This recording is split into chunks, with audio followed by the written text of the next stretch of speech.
Bonjour à tous, bienvenue dans notre Zoom, aujourd'hui en compagnie de Bernard Germain. Bonjour monsieur. Bonjour. Bernard Germain, vous êtes ancien ingénieur logiciel, aujourd'hui à la retraite. Vous étiez venu nous présenter votre précédent ouvrage, Déconstruire la woke idéologie. Vous publiez depuis cet ouvrage, L'Union européenne, en sortir au plus vite, à retrouver sur la boutique de TV Liberté. Justement, Bernard Germain, cette construction européenne, vous la décrivez comme, vous la qualifiez comme la plus fabuleuse arnaque politique du XXe siècle. Une construction que vous faites remonter à 1938 avec un certain Walter Hallstein, professeur de droit en Allemagne. Est-ce que vous pouvez nous en dire plus sur ce personnage ? Walter Hallstein était un juriste, comme vous venez de le dire, un homme de droit. C'était le doyen de la faculté de Rostock. Il a été celui qui a été le principal artisan de la construction du projet européen d'Adolf Hitler, qui s'appelait Das Neue Europa. Il a rédigé un projet complet que d'ailleurs il a été présenté à Mussolini en Italie en 1938 et sur lequel il a travaillé avec des juristes également italiens. Il n'a pas pu le mettre en œuvre complètement puisque la guerre s'est terminée comme vous le savez. Il a d'ailleurs rejoint les rangs des troupes allemandes puisque sur la fin de la guerre tout homme était obligé de porter l'uniforme. Et il a été arrêté en 1944 à Cherbourg par les Américains qui ont très vite vu à qui ils avaient affaire. Ils l'ont emmené immédiatement aux États-Unis, ils l'ont recyclé, ils l'ont ramené en Allemagne où il est devenu tout de suite un des principaux collaborateurs d'Adenauer. Et c'est lui à qui on a demandé d'écrire le projet de construction européenne. Cette fois-ci, non plus sous le drapeau nazi, mais avec le drapeau européen. Et donc, il a simplement ressorti son projet. Il a enlevé ce qui faisait désordre, c'est-à-dire la race aryenne, la chasse aux juifs, etc., etc.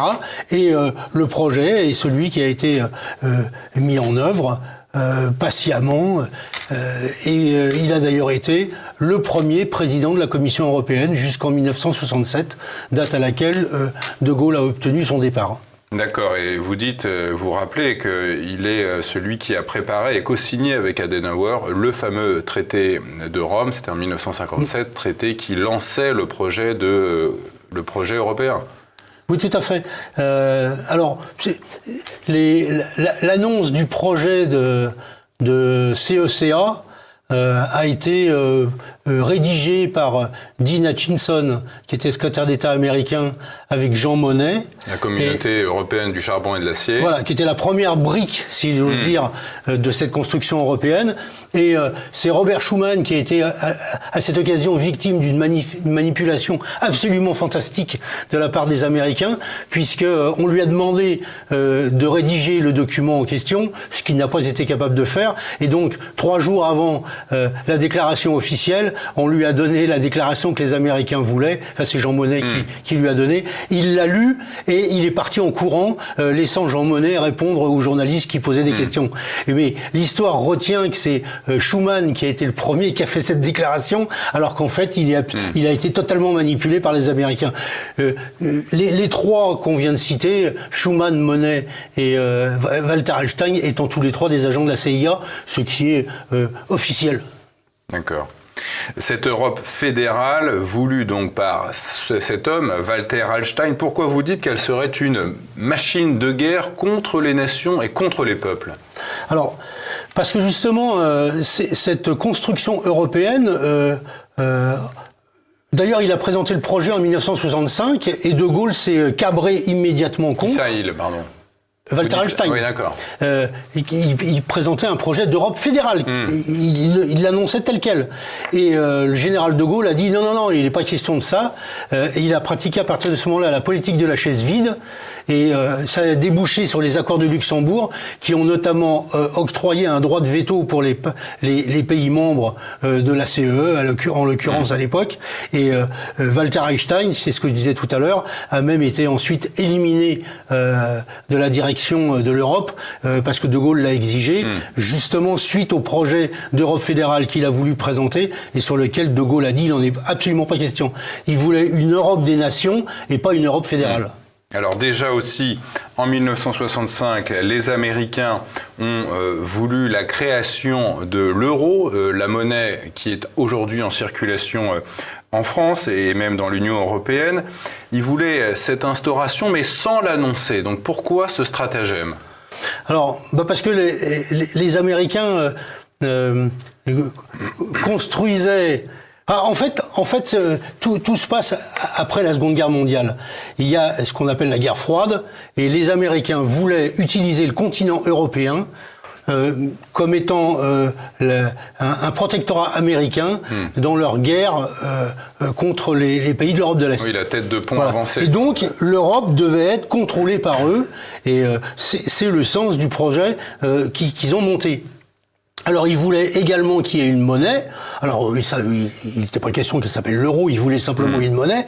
Et le Daily Telegraph a publié en septembre 2000 les archives déclassifiées des États-Unis, dans lesquelles il est marqué noir sur blanc que justement les États-Unis avaient ça comme projet, mais on dit surtout ne le dites pas avant que la chose ne soit impossible. Et donc, ils ont une stratégie de construction de l'Europe qui pourrait se comprendre comme étant une roue à cliquet. C'est-à-dire que chaque fois qu'on passe un cliquet, il y a l'anti-retour qui fait qu'on ne peut pas revenir en arrière. Et c'est exactement ce que les Américains voulaient faire. Et cette création de l'euro aura lieu finalement le 15 décembre 1995 lors du Conseil européen à Madrid. Absolument. Absolument. En plus de l'aspect économique, vous dites que les États-Unis ont mis également la main sur l'Europe sur le plan militaire avec l'OTAN, mais pourquoi, alors que le bloc, le pacte de Varsovie et l'URSS se sont écroulés à la fin des années 90, les pays de l'Europe, de l'Ouest et de l'Est cherchent à ce point à rejoindre l'OTAN? On a vu la Finlande rejoindre l'organisation il n'y a pas si longtemps.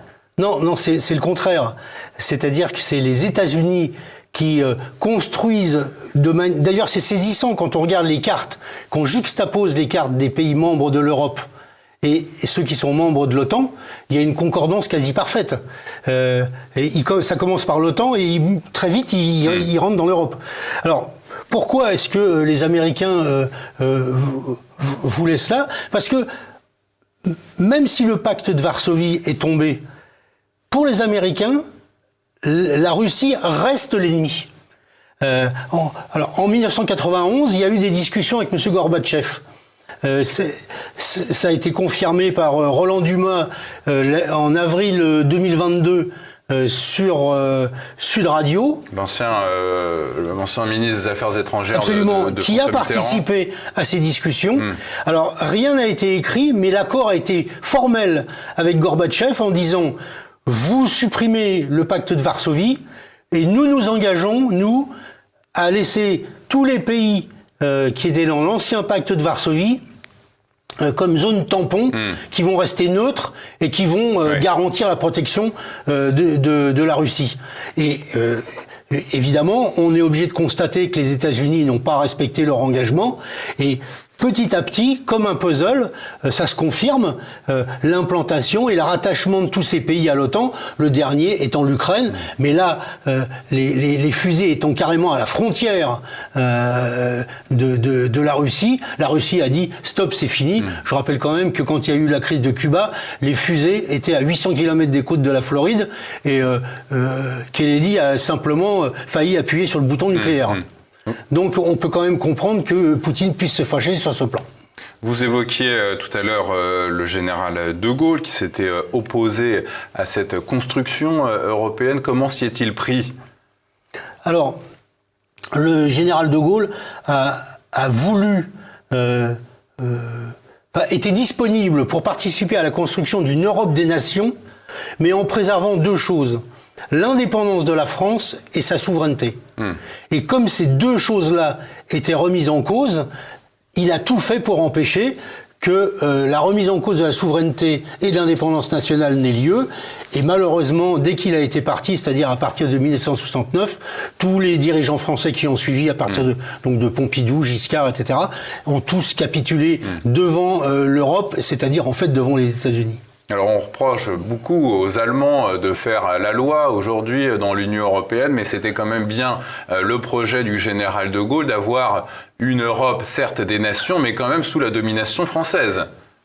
Il était pour une Europe des nations, mais il ne considérait pas du tout, d'ailleurs je cite ce que Perfit rapporte dans des mémoires du général de Gaulle.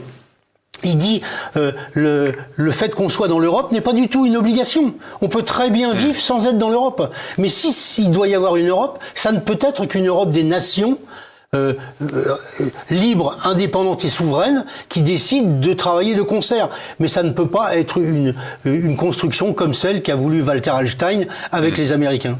Et d'ailleurs, cette construction d'une Europe des nations, De Gaulle l'avait organisée dans le cadre de ce qui s'appelait à l'époque le traité de l'Élysée et qui a été en Allemagne pour être voté au Bundestag, mais les députés allemands n'en ont pas voulu de ce traité de l'Élysée parce qu'ils avaient vu que cette union, que cette construction européenne irait trop dans le sens des Français. Alors, c'est ce que j'appelle le coup de poker de Gaulle. De Gaulle joue son va-tout, voyant bien que l'Allemagne est fortement influencée par les États-Unis. Il essaye de faire avec les dirigeants allemands un accord qui est signé d'ailleurs et qui est ensuite présenté au Bundestag. Entre-temps, les Allemands ont informé les Américains de ce que De Gaulle était en train de faire et donc les Américains ont dit vous vous arrangez, mais comme ça doit être ratifié par le Bundestag évidemment n'a pas ratifié et donc les accords sont tombés. Moyennant quoi, De Gaulle en a tiré la conclusion que il y avait rien à attendre de cette Europe et il a dit c'est très bien, nous on prend le large, le monde est grand, la France a des beaux jours devant elle et on n'est pas du tout obligé de rester dans cette Europe, enfin de participer à cette Europe qui est le contraire de ce qu'on souhaite. Les Français n'ont été consultés par référendum qu'à 2 reprises sur ce projet de construction européenne. C'était le cas avec Maastricht en 92 et en 2005 avec le projet de constitution européenne. Mais les Français n'ont jamais été consultés sur le projet global de cette construction européenne. Alors, qu'est-ce que vous en pensez ? Écoutez, c'est exactement pareil que ce qui s'est passé en Union soviétique. Il y a eu la révolution qui a été faite par les bolcheviks à partir de 1917. Staline a fait une constitution en 1936 et donc l'a fait adopter par le Parlement. Il n'a jamais demandé au peuple russe s'il voulait continuer avec le régime communiste. C'est exactement pareil. Il y a un système qui s'est mis en place comme une roue à cliquet, mais jamais on ne demande aux gens est-ce que vous êtes d'accord pour continuer s'il y a, par exemple, on leur a demandé comme en 2005, ils ont dit non, mais qu'est-ce qui s'est passé ? De Lisbonne. On a contourné. Avec le Congrès. Absolument. Et donc, voilà, il n'y a pas de remise en cause possible dans le système tel qu'il est. Et donc, on ne demande pas aux gens ce qu'ils veulent, on sait pour eux, puisque les gens sont apparemment trop bêtes pour savoir. Et quand ils expriment leur point de vue, comme c'est pas ce qui est attendu comme réponse, on la contourne. Le chancelier allemand Helmut Kohl, oui. Et c'est très intéressant, vous le racontez dans votre ouvrage, avait été interrogé sur l'introduction de l'euro en 2002. Cette interview n'a été publiée qu'en 2013 parce qu'il dit à un moment dans cette interview à propos de l'introduction de l'euro, il dit ceci: « J'ai agi comme un dictateur parce qu'il savait que les Allemands n'en voudraient pas de cet euro. » Absolument. C'est-à-dire que sa déclaration dit que s'il avait soumis à référendum le projet d'adoption d'une monnaie qui est l'euro, il aurait eu 70% de non et 30% de pour. 30% de vote pour. Et il en a conclu, je ne veux pas me prendre une pareille dérouillée et par conséquent je ne consulte pas les gens, et donc il en conclut, il dit voilà, on a imposé cet euro et on s'est comporté comme des dictateurs puisque on savait parfaitement que les gens, s'ils avaient été interrogés, auraient dit non, donc on les a pas interrogés. Vous évoquez aussi, Bernard Germain, les compétences que l'UE partage avec les États membres. En réalité, vous dites que tous les pouvoirs, tous les secteurs clés sont contrôlés à Bruxelles, notamment l'immigration, avec, on le sait aujourd'hui, un droit au regroupement familial inscrit dans le marbre du droit européen. Quelle marge, au final, reste-t-il de manœuvre, reste-t-il au gouvernement de l'Union européenne ? Alors, quasiment aucune. Parce que le processus a été tellement loin que maintenant, on va jusqu'au bout. D'ailleurs, ils en sont à vouloir créer un État européen. Ce qui signifie qu'on vient de devenir des provinces, les autres pays, les pays de l'Europe, ou alors on sort de l'Europe. Mais les domaines de compétences, c'est prévu par les textes. Ce que vous appelez, ce qu'on appelle les GOPÉ. Ah non, ça c'est autre chose, ça c'est les orientations économiques. Ce que je parle, c'est la répartition des compétences. Alors, il y a des compétences qui sont exclusivement européennes, il y a des compétences qui sont partagées et des compétences qui sont nationales. Les compétences nationales, c'est peanuts, c'est ce qui n'a aucune importance. Les compétences partagées, c'est celles... Alors, c'est là que c'est vicieux, quoi. Parce que on dit que c'est partagé, mais c'est pas partagé du tout. C'est-à-dire que ce n'est partagé que si l'Europe n'a pas légiféré ou qu'elle ne veut pas s'en occuper. Donc, c'était un partage qui est assez surprenant quant à ce qui appartient exclusivement à l'Europe. Ça appartient exclusivement à l'Europe. Donc, en fait, on peut dire que pour l'essentiel, depuis la mise en place de l'Europe, petit à petit, au fur et à mesure, l'Europe s'approprie tout un tas de domaines dont les pays perdent toute possibilité d'intervenir dessus. Et c'est donc l'Europe qui pilote les grands domaines. Pour l'immigration dont vous parliez, il y a deux textes qui font foi. Il y a les accords d'Amsterdam, le traité d'Amsterdam de 1997 qui officialise le fait que que l'Europe, ça fait partie de son domaine de compétence, l'immigration. Et puis vous avez la CEDH, qui, bien que n'étant pas directement une structure européenne, a mis en place tout un droit qui, notamment dans son article 8, prévoit qu'on doit respecter le droit à avoir une famille. Et c'est à ce titre-là qu'effectivement, cet article est invoqué en permanence pour justifier l'arrivée de plus en plus massive de familles entières à partir du moment où l'un de ses membres est arrivé, y compris clandestinement, sur notre sol. Ces GOPÉ, justement, que j'évoquais à l'instant et qui sont totalement fondamentales dans l'organisation de l'Union européenne, est-ce que vous pouvez nous en dire un mot ? Absolument. Alors, je dois dire d'ailleurs que j'ai moi-même découvert l'existence des GOPÉ en travaillant sur ce livre, et j'en ai été sidéré. Alors, les GOPÉ, ça veut dire les grandes orientations des politiques économiques. Pour faire simple, et parce qu'on n'a quand même pas trop le temps, c'est la Commission européenne qui fournit chaque année une feuille de route à chaque pays. Qui s'appelle des recommandations. Voilà, alors dans leur langage d'hypocrite, ça s'appelle des recommandations alors qu'en fait c'est des obligations. Donc chaque pays est tenu d'appliquer ça et de rendre des comptes. Alors donc c'est Bercy. Plus un des services, le SGAE, qui est un des services du Premier ministre, qui pilote les deux. Bercy reçoit les éléments, le SGAE contrôle, et donc met en œuvre la politique souhaitée par Bruxelles. Là où c'est extraordinaire et où ça pose un vrai problème, ça montre vraiment ce qu'est l'Europe, c'est que ils se contrefoutent totalement de savoir si c'est ce que veulent les gens. Il n'y a aucun vote qui n'a lieu sur le sujet. Donc l'Europe, qui n'est élue par personne, décide et les hommes politiques doivent appliquer, ce qui permet de poser un problème. En 2017 et en 2022, quand Macron a été élu, mais les GOPÉ de l'année en question étaient déjà sortis, donc il y a eu toute une discussion, je vais faire ci, je vais faire ça, mais non, faut faire ci, mais non, faut faire ça, etc. Alors qu'en fait, la feuille de route, elle était déjà écrite. Notamment la réforme des retraites. Absolument. Et d'ailleurs, c'est Manon Aubry de la France Insoumise qui l'a dit en février 2023. Elle a dit, mais vous savez où est-ce que c'est écrit ? Ça, c'est écrit dans les GOPÉ. Et elle a sorti les GOPÉ, elle les a montrés, et elle a montré où est-ce que c'était écrit dedans. Donc voilà. Alors, du point de vue de la démocratie, c'est quand même un sacré problème. C'est-à-dire que les peuples ont l'impression qu'ils élisent des hommes politiques qui vont diriger leur pays, alors que c'est à Bruxelles que c'est décidé, et en fait, les hommes politiques, quels qu'ils soient, de gauche, de droite, du centre, ne font qu'appliquer la politique décidée par Bruxelles. J'entendais un téléspectateur nous dire encore que dans ce pays, la France, plus rien ne fonctionne. Il parlait évidemment de nos services publics. Quelle est la politique de l'Union européenne justement à l'égard des services publics des États membres ?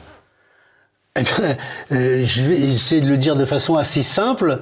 Ils sont pour la destruction des services publics, puisqu'ils sont pour la libre concurrence et que les services publics, par définition, c'est lié à un monopole, et c'est l'intérêt général qui prévaut. Par exemple, il y a marqué au fronton de toutes les mairies liberté, égalité, fraternité. Mais qu'est-ce que la liberté de se soigner s'il n'y a pas de moyen de se soigner ? Donc, à partir de là, quel que soit l'endroit où on habite sur le territoire, il faut qu'effectivement on puisse bénéficier des services qui sont rendus à la population dans d'autres endroits, par exemple d'avoir des hôpitaux, etc. Et moi, j'habite dans les Côtes-d'Armor, à Guingamp, il y a une bataille qui se mène depuis des mois pour savoir si on va garder la maternité et l'hôpital de Guingamp. Et ce qui est répondu, et qui est une position très européenne, c'est de dire ce n'est pas assez rentable, mais comment peut-on avoir des impératifs de rentabilité quand il s'agit de soigner les gens ? Par définition, ça ne peut être que des dépenses. Et c'est pour ça qu'on assiste à la désertification de nos territoires ruraux. Absolument, absolument. D'ailleurs, j'ai un chapitre complet sur l'histoire des services publics et la position de l'Europe et pourquoi ils sont en train de les détruire. Et c'est une catastrophe en termes de vie sociale pour les Français qui n'habitent pas dans les grandes villes, parce que voilà, les campagnes sont en train de devenir des déserts. En matière d'écologie aussi, vous dénoncez l'action du GIEC qui est mise en musique par Bruxelles. Pourquoi à ce niveau-là, vous parlez d'une dictature carrément climatique ? Écoutez, je vais reprendre en deux phrases ce qui a été sorti du GIEC. Alors le GIEC a produit, en 1998, c'est un monsieur qui s'appelait Michael Mann, a sorti une courbe dite en crosse de hockey. J'en publie d'ailleurs le schéma dans mon livre. Cette courbe dit le climat, pour faire simple, le climat était grosso modo stable depuis plus de 1000 ans et depuis la nuit des temps. Et d'un seul coup, hop, ça augmente. Et donc ce serait l'activité humaine qui générerait trop de CO2 et qui serait responsable de ça. Alors, je vous rappelle quand même que la quantité de CO2 dans l'atmosphère, c'est 0,04%. On se demande comment un gaz aussi peu présent dans l'atmosphère peut générer de pareils dysfonctionnements. Ça, c'est le premier point. Le deuxième point, c'est que cette courbe, évidemment, est une escroquerie totale qui a été reconnue par les scientifiques. Et la vraie courbe, que je publie aussi dans mon livre, et qui était celle du GIEC avant celle de Mann, montre qu'il y a eu une période beaucoup plus chaude qui a existé pendant 3 siècles, il y a un peu plus de 1000 ans.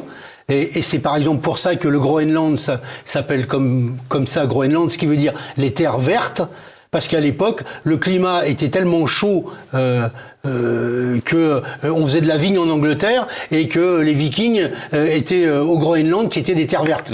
Et donc, je publie cette deuxième courbe en montrant effectivement ce qu'était le climat, ce qui détruit totalement l'argumentation sur la dictature climatique. Et pourquoi je dis dictature climatique ? Parce que faut quand même avoir aussi à l'esprit que si on prend l'Europe, c'est 9% du CO2 mondial produit, et la France, 0,9%.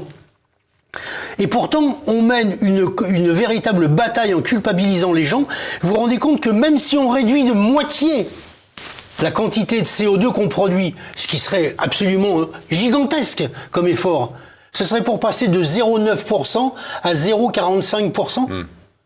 Donc, quel serait l'impact par rapport à ce qui se passe dans le monde ? Absolument nul. Aux États-Unis, bien sûr. Absolument nul. Alors que la Chine et les États-Unis, c'est 50% du CO2 produit. Et je conteste, je répète, totalement, je l'explique d'ailleurs dans mon livre, cette histoire du CO2, la preuve a été faite que ce n'est pas le CO2 qui fait qui dérègle le climat et qui fait augmenter, c'est le contraire, c'est le dérèglement du climat, enfin le changement du climat qui provoque une montée ou une baisse du CO2 avec 800 ans de retard.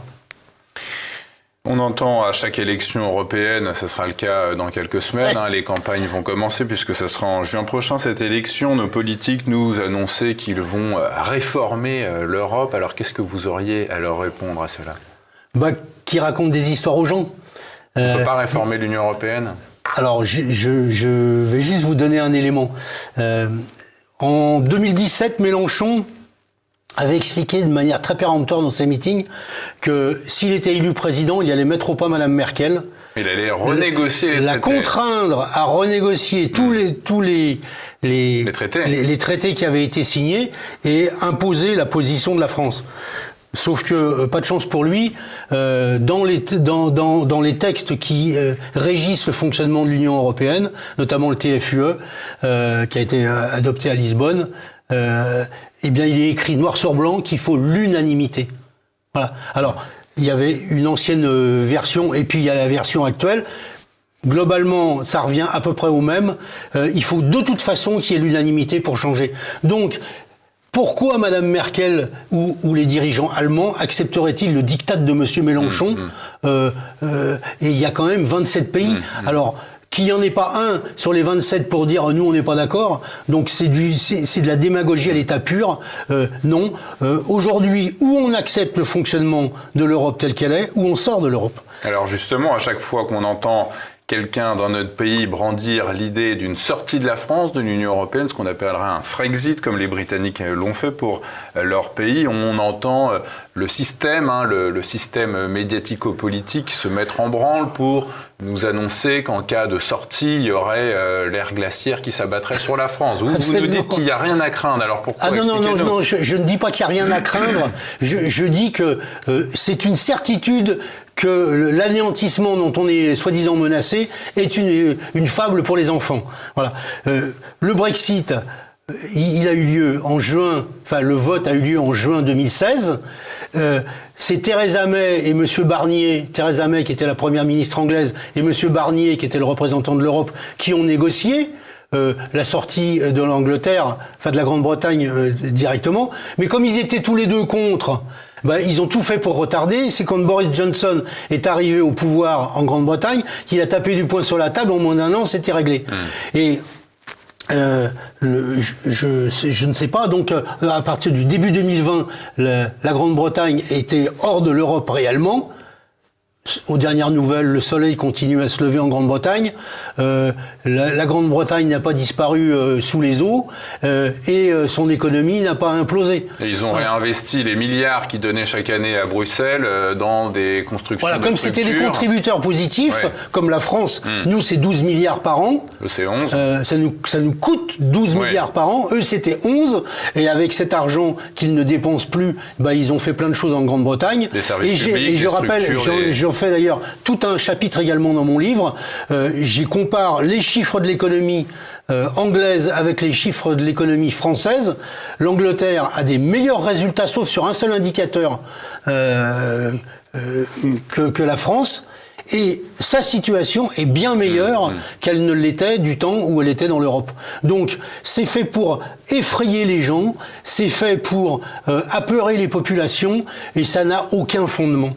Voilà. Donc, ce qu'il faut aujourd'hui, c'est que la France retrouve sa souveraineté et son indépendance, et que les choses soient faites en fonction des intérêts des Français et des intérêts du pays. Et ça nécessite obligatoirement le fait que nous quittions, en activant l'article 50 du traité de Lisbonne, que nous activions la sortie de l'Europe.